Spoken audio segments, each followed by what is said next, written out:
All right.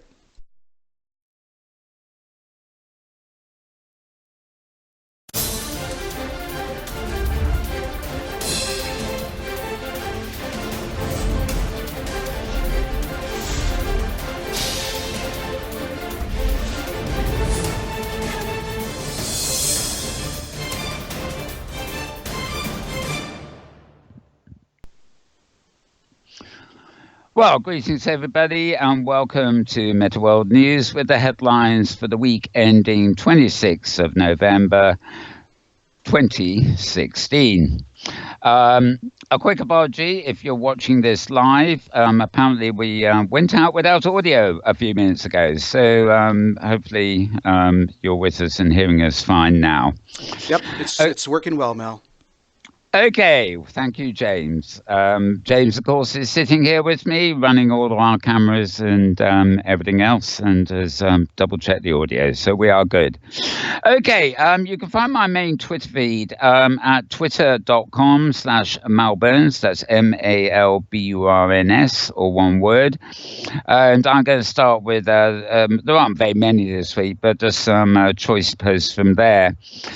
Starting off 7 days ago, I forget whether we mentioned these last week, so I'll do them again. Our friends at hypergridbusiness.com have a couple of posts. There's a guest post by Nuala Ada about on comfort, changing cancer care with VR. And apparently it's a thing called the Aqua virtual reality experience designed to ease pain and anxiety. Read all about it at hypergridbusiness.com. And they also report, again, Nuala, a new virtual reality game helps advance dementia research. So two extra posts from Hypergrid Business there, which are neither Maria or David, basically. Right. 5 days ago, so we're talking about the beginning of the week here. Voicesofvr.com. Voices of VR is all one word.com. Has number 596 of their podcast series, of which there are several a week. This is about researching empathy in VR with cognitive science and phenomenology. Yes. There are some words that just don't fall off the tongue, but I think I got that right in slow motion. Yep. Check it out at voicesofvr.com. Digital Trends reports that headsets are just the beginning. How to make a VR rig for all your senses. Now, obviously, this is the end game for VR, really, isn't it? At the moment, we have a complex of different headsets, different tactile things, different add-ons and stuff like that. No real common denominators, which I think possibly is going to be a problem with take-up. Do you get, it's like video, isn't it? Do you go for VHS or Betamax? Betamax, yes, everybody wants it. It's the absolute best, but it didn't take off. Everybody went for this other one. So what is going to rule in the end, we don't really know. But this article basically looks at the idea that you might be wanting to employ all sorts of different things to get a VR experience. Me, I'm going to stick with the desktop. Well, Mel, I think it's far easier, isn't it? oh yeah. Well, and if Maria were here, of course, she would comment that it wasn't everybody went with VHS. It's that VHS was cheaper, and the pornographic industry went with VHS. Very good. And what the poor merchants choose becomes mainstream. That's right. Exactly. Interesting, that isn't it? Yep. Right. Yep. Okay, roadtovr.com have reported, this is Kent By reporting on Samsung's VR strategy. It's basically a discussion with a chap called Tom Harding, who is the director of immersive products. That's a good position to have. Well, it's a good name for a position, actually. Director of immersive products, Tom Harding at Samsung. Yeah, interesting little chat, actually, without explicitly announcing any new specific product. Samsung quietly implied they may be developing stuff. Right. UploadVR.com have a report on Rec Room. Rec Room becomes VR's most important app with a PlayStation VR launch. This is a company based in Seattle in the US, and they're called Against Gravity. And this is sort of quite important, despite cartoony-looking avatars and everything else. Rec Room is now connecting players across all headsets to make use of two full motion hand controllers, Rift, Vive, PlayStation, Acer, Samsung, Lenovo, HP, and Dell. And software like AltSpace and eValkyrie have been cited as a thing. I think this is a quite important announcement because although it's not a particular multiplayer world or multiplayer environment, or not multi-user environment is the right phrase, forget play. Basically, they are tackling it to accommodate all the various options available that I sort of discussed when I was announcing the last link. In other words, if you have an Oculus or a Vive or a PlayStation, they're working on a unified interface that will be just the same using both of them, I guess. And it looks like a fun little thing if you're into that. Sort of very blocky, cartoony avatars, but I'm going by the picture, of course. So not every picture tells a true story, but every picture tells a sort of story. Right. MotorVR.com has also reported on high fidelity. A new high fidelity partnership makes it easier to host your own virtual world. High fidelity, of course, is the well and truly in public beta. And it's a world being built by Philip Rosedale, of course, who was the founder of the original world, if you like, in many ways, Second Life.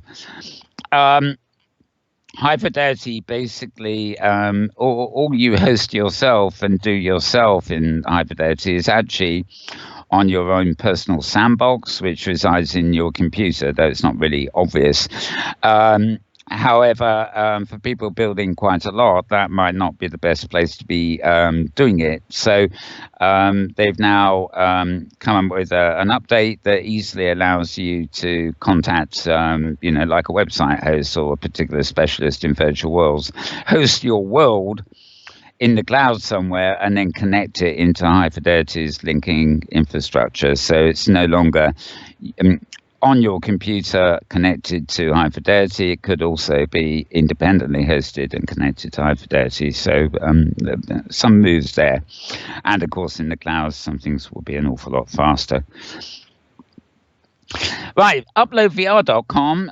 This is actually just a book review. VR for children remains a slightly tricky topic. So Dorling Kinsley had brought out a book called All About Virtual Reality, which is geared to, shall we say, the younger generation. And if you want to know about it, go to uploadvr.com, where they have a fairly decent review of it. And final one. This is from yesterday, I guess, or day before. This is blog.districtox.io. So I better read that out. It's blog.districtox.io. But in the District OX, for some reason, the O is a capital. None of the rest of it is, just the O. Whether that makes a difference at all when you're actually trying to follow that link is anybody's guess. Lowercase usually works. And this is about Decentraland districts. Decentraland is yet another sort of beta virtual world, so to speak. It's actually an open source initiative, which gives it sort of comparisons, I suppose, to things like OpenSim. And you can claim land as your own and build anything you want upon it, from 3D artwork to fully immersive applications like a VR poker room for other people to come play with you. As in the real world, land in Decentraland is scarce, non-fungible. Come on, fungible, as in fungus, maybe, Fungible? and Fungible, fungible, I think. yeah, It's a hard G. Yep. yeah, and transferable, making it a logical asset for trade. They make use of the Ethereum blockchain and a native token called the Mana to implement a process for establishing claims of parcels of land within their world. Anyway, I'm not going to go on about that because it's quite detailed, but Decentraland are always worth, in my opinion at least, keeping an eye on in the interactive world platforms themselves. So you can find that at blog.districtsox.io. Go to my Twitter feed, twitter.com/Malbones, if you really have a problem following that one. Again, that's it for that feed. And we also have a Twitter feed for this show, which is twitter.com/Metaworld News. And having a quick look there to see what we've got there. And we have a few things. Right. Where to start? Okay. Another platform, though it's more a case of slow login and visit platform, in other words, nice places to visit rather than really full interaction. Modemworld.me. This is now a paid blog.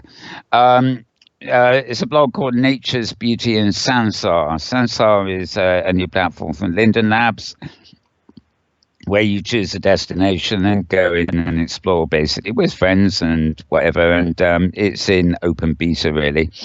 Inara is actually looking at a region called Nature's Beauty, which is built by a guy called Alex Bader, who's described as one of the foremost creators of landscape elements in Second Life, etc. And he's obviously converted them to mesh and done a wonderful job in Sansar.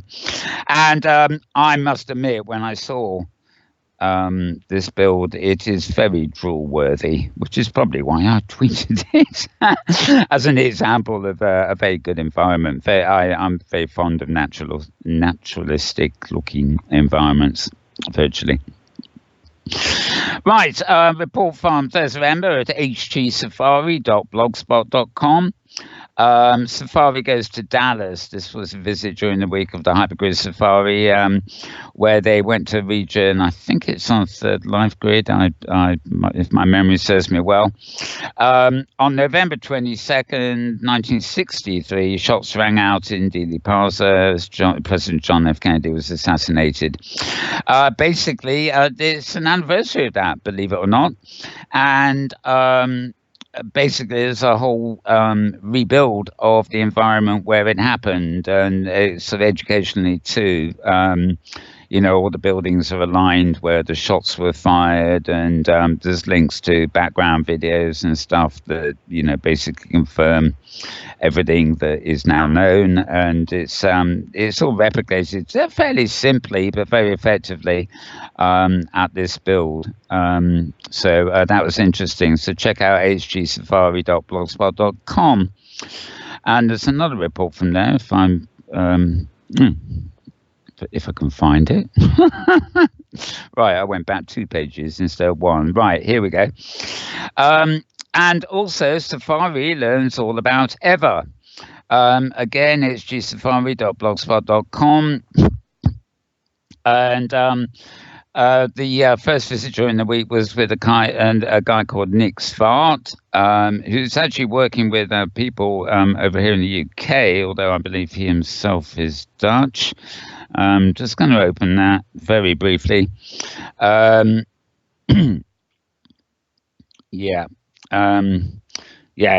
Chat transcripts. Well, it basically tells you all about it, but it's a location on the 3D LES grid, and it's a largely educational grid. In fact, it may, I think most of the areas are not even hypergrid accessible most of the time, so it was a kind of unique visit and conversation. But there is a region they have put up for public access for the next month that you can actually go there and visit during the course of the month. further to his talk. Yeah, very good indeed that was. Right, yeah, I don't believe this.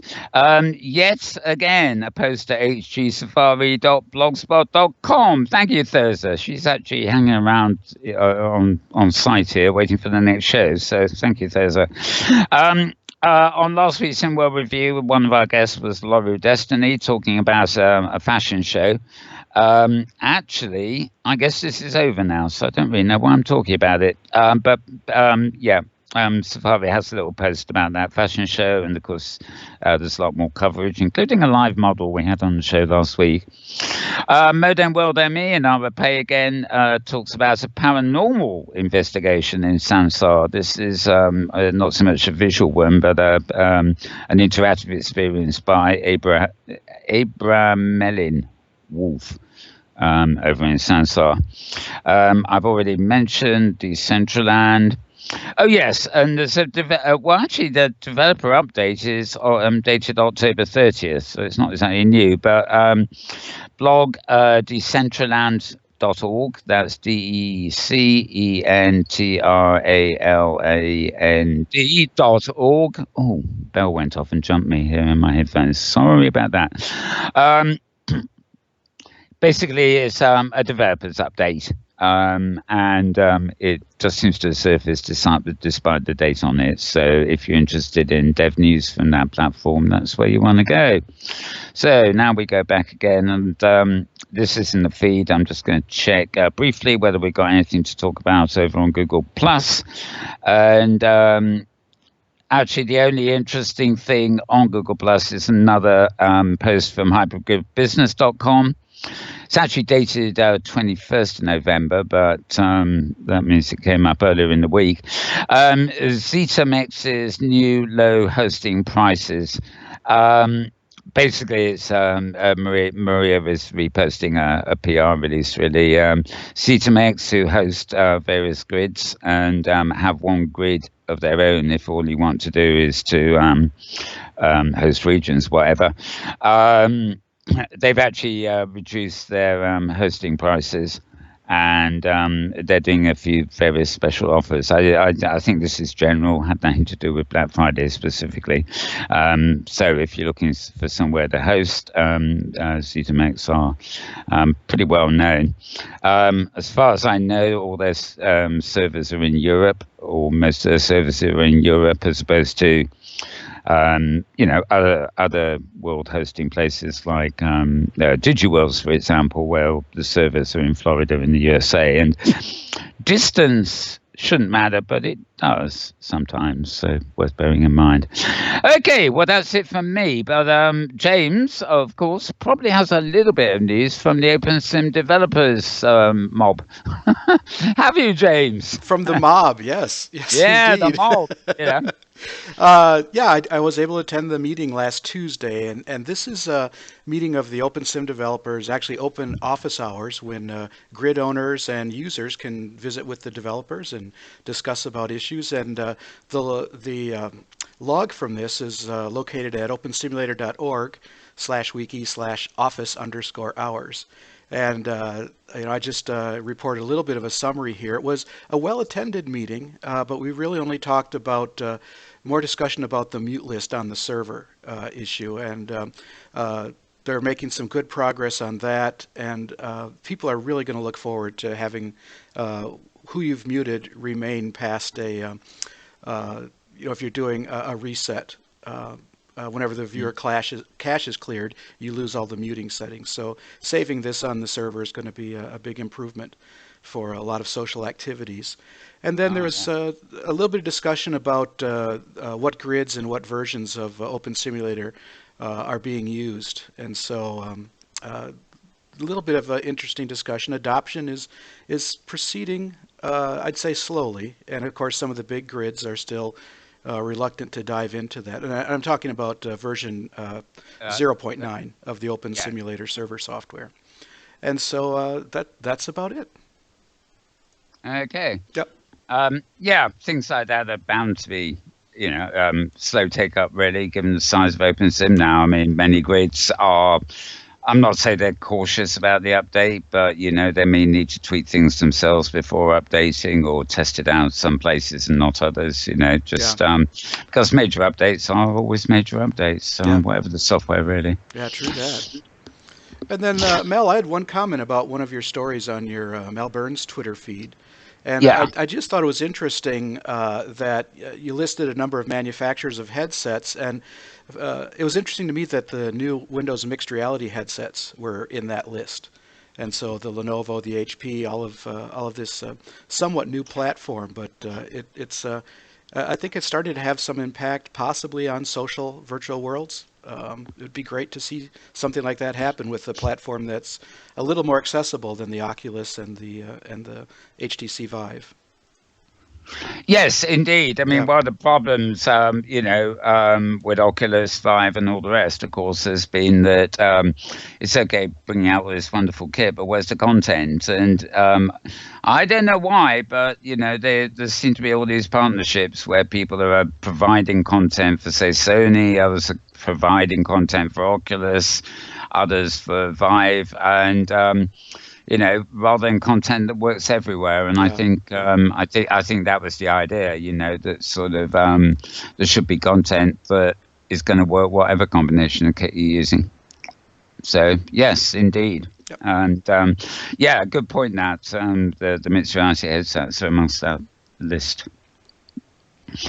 Okay, well, that's it, I think. Round up for this week's news. We will be back, in fact, on the hour with a short edition of In World Review this week. We'll be talking with Zaremba about plans for the Hypergrid International Expo, which takes place, I think it's 16th, 17th of December. I really should know that by now, shouldn't I? Anyway, we'll be talking about that, and that will be live on this channel on the hour, and of course available for replay like this program throughout the week or forever, actually, if you really want it. So thanks to YouTube, archives everything. It's easier to keep it up than archive it. Delete it is what I mean. Right. Okay, so we will see you next week. Have a good week, everybody. It's bye from me, bye from James, and it's bye from the program. Good night, or morning, or afternoon, whatever.